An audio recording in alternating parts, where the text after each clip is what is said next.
Hola de nuevo y bienvenidos a nuestro nuevo vídeo del curso de iniciación en audiovisual en educación.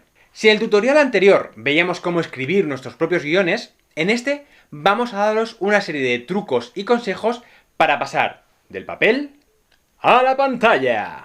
¿Estáis listos? Pues vamos a ello. Yo soy Héctor García y esto es Cineduca.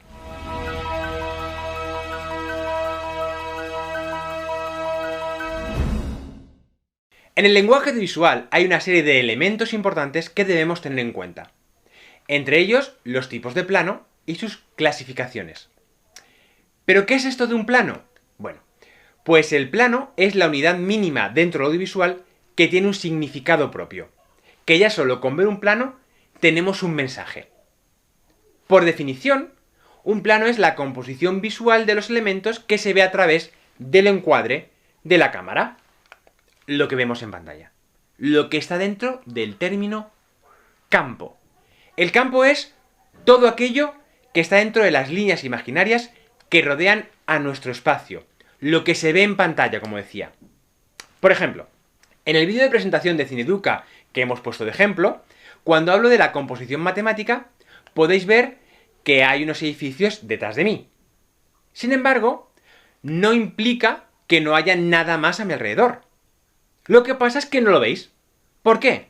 Porque está en lo que se conoce como fuera de campo. Así que el fuera de campo es todo aquello que no se ve en pantalla y que ocurre fuera del encuadre de la cámara. Y puede ser algo que esté relacionado con el espacio, con la acción o con el sonido.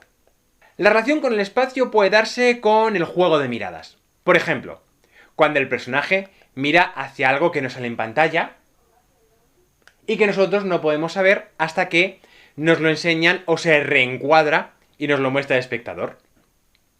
En cuanto a la acción, suele darse en películas de terror o en los thrillers. Por ejemplo, cuando en un capítulo de CSI comienza con la imagen del crimen, la acción de ese asesinato ha ocurrido fuera de campo, no la hemos visto. Por otro lado, y con el último término, en relación al sonido, funciona de manera muy parecida. Para que os hagáis una idea. Es cuando vemos una película y escuchamos un ruido que no sabemos de dónde viene. Quizá es el portazo de una puerta, el ladrido de un perro, un grito, no sé, lo que sea. No vemos concretamente quién o qué produce ese sonido porque no nos lo muestran en pantalla, porque está fuera de campo. El fuera de campo podéis ver que es un recurso muy valioso para contar historias, porque ayuda a generar interés en el espectador. Podemos sorprenderlo, llamar su atención, jugar con su mente, asustarlo. Así que no desaprovechéis la ocasión de usarlo, siempre y cuando os resulte útil, claro. Así que aclarado esto del campo y del fuera de campo, volvamos con lo de los planos. En el audiovisual existen hasta 4 categorías con las que podemos clasificar a los planos. Por encuadre, por angulación, por movimiento de cámara y por el punto de vista. Pero vayamos por partes. Como ya os he dicho, el encuadre es la parte de la escena que capta la cámara. Es lo que verá el espectador en su pantalla. Esto se traduce en varios tipos de plano con sus significados propios. Empezaremos con los más grandes, los más abiertos, y poco a poco los iremos cerrando. Los planos más abiertos son los que se consideran de situación. En primer lugar, el más conocido es el plano general. Este sirve para colocar o situar al espectador en el espacio y en el tiempo de la historia que tiene lugar delante de él. Nos ayuda a saber dónde está nuestro personaje, y se usa generalmente para mostrar paisajes o escenarios. Sobre todo cuando empieza una historia o cuando hay un cambio de localización. El siguiente plano, cerrando un poquito más, es el plano entero o plano figura. Este es como un plano general, pero adaptado al tamaño del personaje que aparece en pantalla. Y abarca justo desde la cabeza hasta los pies, y ayuda a presentar a nuestro personaje. El siguiente tamaño de plano sería el plano americano o plano 3/4, que es el que va desde la cabeza hasta las rodillas del personaje, y recibe su nombre por las películas del oeste. ¿El motivo? Pues algo tan sencillo que cuando se rodaban las escenas clásicas de los duelos, el plano medio se quedaba corto, y necesitaban un plano en el que se viera al actor, sus manos y las cartucheras con las pistolas. Todo en el mismo plano. Por eso se decidió ampliar ese plano medio, que se veremos después, y cortar por las rodillas. Y precisamente el plano medio es el más utilizado, y es el que corta al personaje por la cintura. Se utiliza muchísimo, desde la televisión hasta los videotutoriales. ¿Y por qué ocurre esto? Porque es el más cercano a nuestro ángulo de visión natural. Esto significa que cuando hablamos con alguien, solemos abarcar con nuestra vista desde la cabeza hasta más o menos la cintura. Por lo tanto, para nuestro ojo es una forma natural de sentir que estamos manteniendo una conversación, aunque sea a través de una pantalla. Si cerramos todavía más nuestro encuadre, ya pasamos a los planos que se llaman psicológicos. Aquí el rey por antonomasia es el primer plano, que ocupa desde la altura del pecho más o menos, como veis el mío ahora, hasta un poco más arriba de la cabeza. Nos permite acercarnos a la mente del personaje, nos muestra qué es lo que piensa.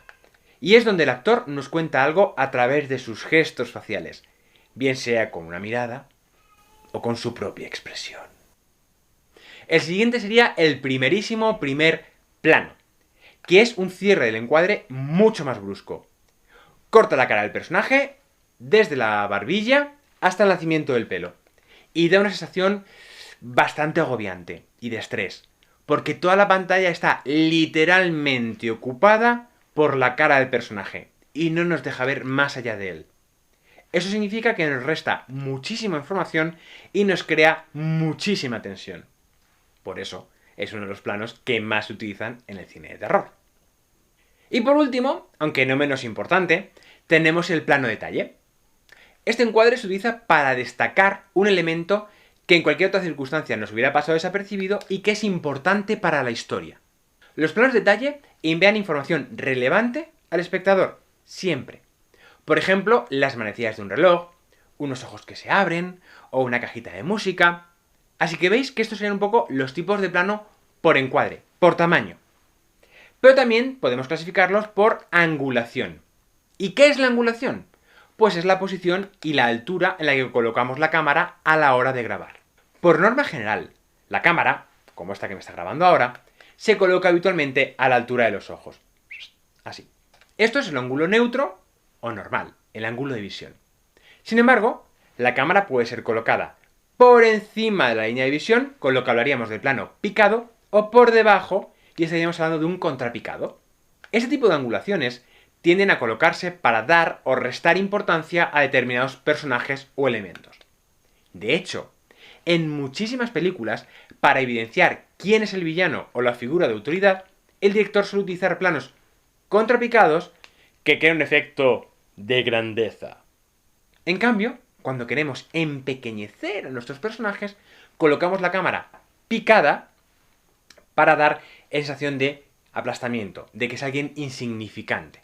Además de todos estos, podemos también situar la cámara en lo que se conoce como un plano nadir, y que se utiliza generalmente como recurso estético, y para añadir dramatismo y dinamismo a la escena. Consiste en colocar la cámara en el punto más bajo del personaje, perpendicular al suelo, enfocando directamente al cielo. Y al revés pasa igual. Si yo enfoco perpendicular al cielo, enfocando directamente al suelo, tendríamos un plano cenital. Y aquí incluiríamos las típicas imágenes aéreas, esas con grúa desde un helicóptero, que ayudan a embellecer una escena o a situar al espectador en la acción. O las típicas escenas en las que está tumbado un personaje, etcétera, etcétera, etcétera.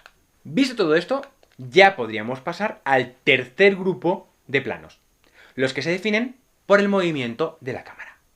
Ya sea con una webcam, una reflex o con el mismo móvil, tendremos que pensar de qué manera queremos grabar nuestro vídeo.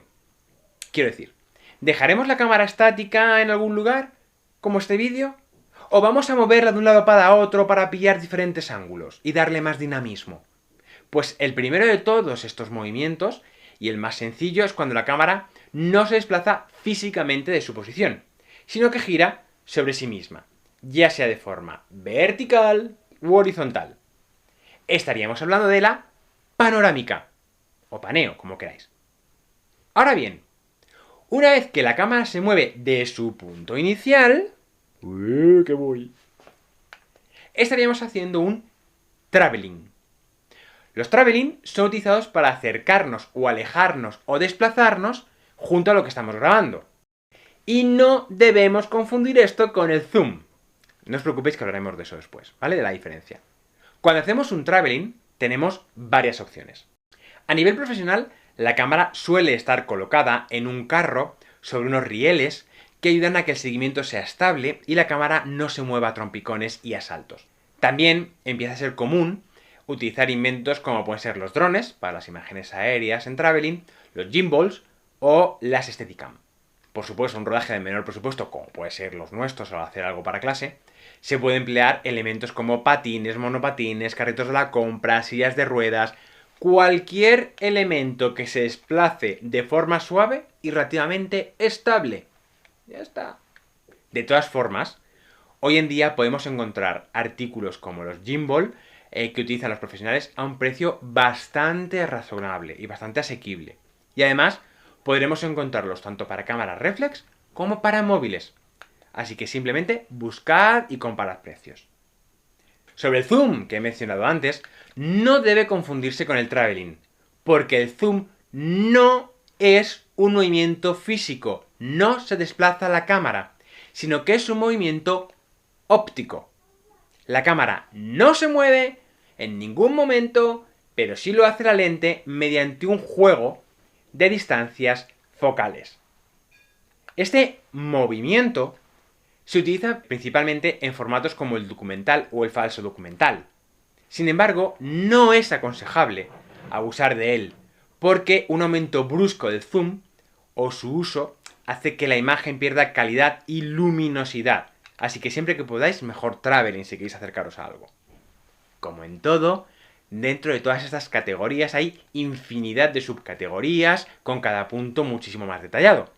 Pero como este es un curso de iniciación y tampoco queremos saturaros a conceptos e información, pues lo que os estamos dando son los más importantes para que estéis preparados para empezar en el mundillo del audiovisual. Y por último, ya solo nos falta nombrar los tipos de plano según el punto de vista. Y aquí lo dividimos en tres grandes grupos. El primero sería el plano objetual, que es en el que la cámara se convierte o se coloca en el lugar de un objeto. Por ejemplo, cuando la cámara está colocada dentro de una nevera y vemos como el personaje abre la puerta, coge algo, y lo mismo puede ocurrir con elementos como una lavadora o un vaso de cristal. O sea, la cámara se coloca en el lugar de un objeto y nos ofrece la visión de ese objeto. El segundo tipo es el plano subjetivo, y este se utiliza especialmente en el cine de terror. Consiste en colocar la cámara en el lugar de un personaje y por tanto vemos lo mismo que él. Esto es muy importante, porque como coloca al espectador en la posición del personaje, hace que tengamos mucha menos información de lo que hay a nuestro alrededor y lo que es habitual. Por lo tanto, nos crea una sensación un poco de agobio, de inquietud, que resulta muy útil para asustar a nuestro público. Y por último, dentro de estas tres categorías de plano objetual, tendríamos el plano en escorzo, que es uno de los más utilizados en el cine para las conversaciones entre dos personas. En términos de escena, al que escucha se le coloca de espaldas y en primer término, y el que habla está de frente y con el rostro a la vista, de tal manera que, digamos que el que escucha vemos pues una parte de su hombro y de su cabeza. Con todos estos planos ya nos hacemos una idea de cómo queremos traducir nuestra historia a imágenes. Por lo tanto, ya podemos terminar de rellenar nuestro guión técnico del vídeo anterior y prepararnos para empezar a grabar. Así que vamos a grabar. Hoy en día es relativamente fácil grabarnos a nosotros mismos sin necesidad de salir de casa. Todos tenemos ya una cámara en el bolsillo, que es nuestro móvil. Con esto y siguiendo nuestros consejos, podréis realizar casi cualquier cosa que os propongáis. Lo primero que os recomendamos desde aquí es que la cámara siempre esté estable, que no se mueva, porque esto nos evitará problemas a la hora de dar continuidad a nuestro vídeo en edición y resulta más cómodo para el espectador que ver una imagen temblorosa. Para ello, lo mejor es que os hagáis con un trípode. En el mercado los hay de todos los tamaños, materiales y precios, así que no es una opción cara y os salvará de muchísimos apuros.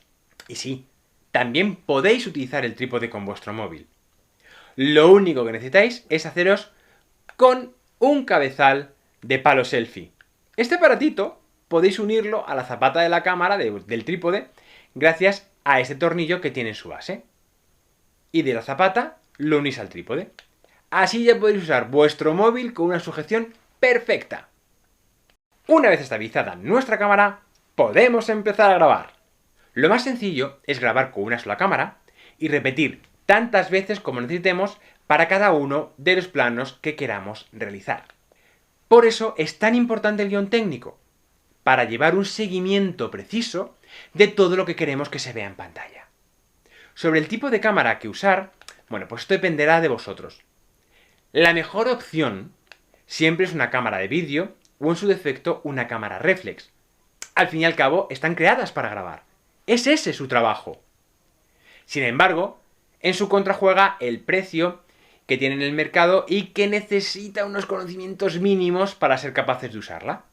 También tenemos las webcams. Son nuestra opción menos favorita, aunque entendemos que puede ser la que tengáis más a mano y en un momento dado la más económica. Lo que ocurre es que la calidad de vídeo deja bastante que desear, dependiendo de las marcas y los modelos, y que suelen tener una imagen angular para que se vea todo, y esto hace que se distorsione la imagen en los bordes, que se redondee, lo que se llama un ojo de pez. Yo personalmente no os la recomiendo. Por lo tanto, nos quedan nuestros teléfonos móviles. El móvil es una muy buena opción. Nos ahorra mucho trabajo técnico, porque tiene autofoco y ya saben más o menos cómo ajustar la luminosidad con un resultado óptimo. Y además tiene la ventaja de que ya casi todos los móviles cuentan con una cámara incorporada de calidad media alta, incluso con 4K, por lo que no tenéis que gastar nada de dinero extra. Lo único que debéis tener en cuenta es que tengáis espacio suficiente en la memoria. Y si no es así, bueno, pues siempre podéis borrar archivos que no necesitéis o comprar una tarjeta microSD con bastante capacidad en el caso de los móviles Android. En el caso de los iPhone, pues podéis subir a iCloud, descargar, lo que sea. Una vez que tenemos nuestra cámara elegida ya colocada en el trípode, nos toca posar. Vale, a ver. Ponerse delante de la cámara es complicado, lo sé. Pero pensad que todos empezamos a tener cierta experiencia ya. Bien por las redes sociales, vosotros los docentes porque estáis dando clases, o simplemente sacándonos fotos y vídeos personales. No obstante, yo os voy a dar unos breves consejos que os serán útiles a la hora de enfrentaros al objetivo. El primero de ellos: no tengáis miedo a equivocaros. Fallar es normal. Todos nos trabamos, todos nos equivocamos, todos perdemos el hilo. Somos humanos. Y todo esto es mucho más habitual de lo que muchas veces creemos. ¡Eh! Pero don't worry, que esos fallos los quitamos luego en edición, como veremos, que para eso está. Así que tranquilos. En vuestro vídeo final solo se verá lo que esté perfecto. Así que tened todas las tomas que queráis, repetid lo que necesitéis, no hay problema. También tened en cuenta qué género vais a trabajar para dirigiros a la cámara. Por ejemplo, en ficción, casi nunca se mira a la cámara, porque eso significa romper la cuarta pared y hablar con el espectador, que eso en ficción no se hace. Sin embargo, en otros géneros, como el informativo, los documentales o los tutoriales como este que estamos haciendo, es casi obligatorio mirar al objetivo, porque así nos dirigimos al espectador, os contamos a vosotros la información, y es una manera más cercana. El siguiente consejo sería: controlad el lenguaje no verbal, es decir, vuestro cuerpo. Para eso, de nuevo, pensad en el género de vuestra historia. Si es un musical, tendréis que moveros mucho. En cambio, en un tutorial, no es habitual. Una cosa que nos cuesta gestionar cuando nos colocamos frente a la cámara son las manos. De repente no sabemos qué hacer con ellas. Estamos ahí, las cojo, las mezclo. Algo que podéis hacer es sostener, por ejemplo, un bolígrafo. Así las tendréis ocupadas. El siguiente truco, que además es necesario, es vocalizad. Porque es que además de veros, se os tiene que oír y entender. Así que no corráis al hablar. Y procurad vocalizar bien cada palabra. Si seguís todos estos pasos, lo haréis como auténticos profesionales. ¡De verdad que sí! Y si no, miradme a mí y mirad los primeros vídeos que hicimos en nuestro canal de YouTube y ahora. El tiempo también os hará mejorar. Ahora que ya tenemos la cámara estabilizada, nosotros estamos mentalizados que tenemos que grabar, lo siguiente que nos toca es asegurarnos de que la imagen se vea bien. Y aquí es donde entra todo el aparataje de iluminación. Si vuestra idea es grabar vídeos educativos, lo ideal sería conseguir lo que se llama una iluminación plana, como esta que usamos nosotros. Es decir, que no haya sombras muy marcadas en la cara. No podemos permitirnos daros un intensivo monográfico de iluminación, porque esto no deja de ser un curso de iniciación audiovisual completo. Pero lo que sí podemos es ayudaros con unos cuantos consejos. De esta manera podréis tener una luz adecuada para que vuestro vídeo se vea bien. Lo primero de todo, y aunque parezca un contrasentido, es mejor siempre grabar con luz artificial. Lo normal es pensar que deberíamos aprovechar la luz que entra por la ventana. Pero esto tiene un problema bastante gordo. Y es que si tardamos mucho en grabar nuestro vídeo porque nos equivocamos o lo que sea, lo más probable es que nos encontremos con problemas de raccord, de continuidad de luz en la edición. Que se rompa esa continuidad de imagen, como decía, y en algunos fragmentos la imagen esté más anaranjada, en otros más azulada, que se hayan creado sombras que antes no estaban. Así que tened mucho cuidado. Esto se debe a que el sol se mueve y por lo tanto la luz cambia. Lo que pasa es que nosotros no lo notamos tanto porque nuestro ojo corrige automáticamente estos cambios y no nos damos cuenta al momento. Sin embargo, la cámara no tiene esa capacidad. Por eso, nuestra recomendación es que grabéis siempre con las persianas bajadas y luz artificial. De esta manera, la luz se mantendrá constante durante todo el tiempo que necesitemos para grabar. Ahora bien, debemos tener luz suficiente. Porque si no es así, además de oscura, veremos la imagen sucia, con ruido, como se llama en el audiovisual. Mirad esta foto. ¿Veis esos pequeños granitos o manchas que se forman? Eso es ruido. Y significa que la escena no está bien iluminada. Para eso, otro truco, es utilizar todas las luces que tengáis a mano. No es imprescindible tener focos como los que tenemos nosotros aquí. Aunque si os interesa, hay muchas opciones a buen precio en cualquier tienda de iluminación y fotografía o en internet. De hecho, seguro que ya lo habéis visto en alguna ocasión. Porque se han puesto muy de moda los aros de luz o focos pequeños que están pensados para los vídeos de influencers y youtubers. Que nosotros tenemos también uno. Mirad mis gafas. ¿Veis ese reflejo? Eso es un aro de luz. Estos aros nos permiten grabarnos sentados con una luz frontal y una imagen de vídeo perfectamente iluminada. Son bastante baratos hoy en día y se pueden conseguir casi en cualquier tienda. Pero insisto, toda lámpara que tengamos en casa puede ayudarnos a matizar las sombras de la cara y a iluminarnos mejor. O a iluminar lo que queramos, el elemento que queramos. Ahora bien, revisad qué tal quedáis a través de vuestra cámara o pedirle a alguien que os ayude o grabaos a modo de prueba durante unos segundos para que podáis ver los errores e ir corrigiendo la luz hasta que quede una iluminación perfecta. Porque muchas veces es cuestión de mover un poquito la luz. Lo que es importante es que por favor evitéis las sombras duras. Muchas veces nos centramos en iluminarnos muchísimo nosotros mismos sin pensar en las sombras que proyectamos en la pared de detrás. Y esto puede dar muy mala imagen final a nuestro vídeo. Así que corregid. ¿Perfecto? Ya hemos logrado que se nos vea bien. Ahora solo nos falta también que se nos escuche lo mejor posible. Así que vamos con el sonido. En cuestiones de sonido, la inmensa mayoría de cámaras tienen muchísimas carencias. Vienen de serie con micrófonos muy sensibles que captan hasta el más mínimo sonido, porque es necesario en el caso de los móviles, por ejemplo. Pero esto a nosotros nos supone un problema, sobre todo si no podemos grabar aislados. ¿Cuál es la solución más sencilla? Pues acoplar un micrófono externo a la cámara o al móvil, si esto lo permite, e igual que con la cámara y el material de iluminación, pues también hay micrófonos bastante decentes a un precio asequible. Otra opción, aunque sí que es más cara y compleja, es grabar el audio con una grabadora externa.